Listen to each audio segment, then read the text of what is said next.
காஞ்சிபுரம் அருகே பூக்கடை சத்திரம் பகுதியில் உள்ள திரௌபதி அம்மன் திருக்கோவிலில் அக்னி வசந்த திருவிழாவையொட்டி நிறைவு நாளான இன்று அம்மனுக்கு மஞ்சள் நீராடும் விழா நடைபெற்றது. வீடு வீடாக பொதுமக்கள் அம்மனுக்கு ஆரத்தி எடுத்தும் மஞ்சள் நீரை ஊற்றியும் பொதுமக்களுக்கு மஞ்சள் நீரூற்றையும் கொண்டாட்டம். அம்மன் திருவீதி உலாவில் பம்பை, தரைத்தப்படை வாத்தியங்கள் ஒலிக்க கட்டை கூத்து கலைஞர்கள் நடனம் ஆடியபடி கோலாகலமாக நடைபெற்றது.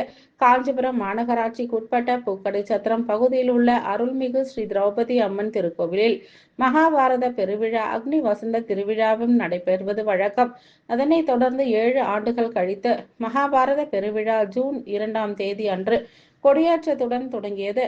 பெருவிழாவின் முக்கிய நிகழ்வான துரியோதனன் படுகளம், தபசு மரம் ஏறுதல், தீமிதி திருவிழா என அனைத்து விழாவும் வெகு விமரிசையாக நடைபெற்று அம்மனுக்கு மகா தீபாராதனை காண்பிக்கப்பட்டது.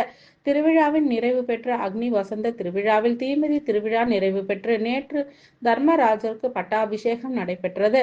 நிறைவு நாளான இன்று திரௌபதி அம்மனுக்கு மஞ்சள் நீராடும் விழா இன்று வெகு விமரிசையாக நடைபெற்றது.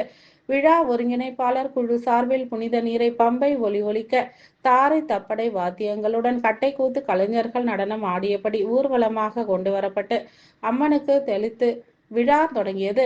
இதன் பின் கோவிலில் இருந்து புறப்பட்ட அம்மன் பல்வேறு வீதி வழியாக உலா வந்து வீடுகளில் இருந்த பெண்கள் மற்றும் பக்தர்கள் அம்மனுக்கு ஆரத்தி எடுத்து வீட்டிலிருந்து கொண்டு வரப்படும் மஞ்சள் நீரை அம்மனுக்கும் பொதுமக்களுக்கும் ஊற்றி உற்சாகமாக மஞ்சள் நீராட்டும் விழா நடைபெற்றது.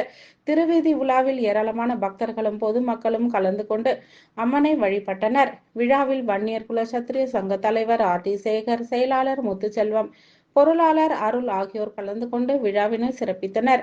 இன்றைய விழா ஏற்பாடுகளை முருகன் பட்டு கூட்டுறவு சங்க தலைவரும் வன்னியர் குல சத்திரிய சங்கத்தின் செயலாளருமான முத்துச்செல்வம் குடும்பத்தினர் சிறப்பாக செய்திருந்தனர்.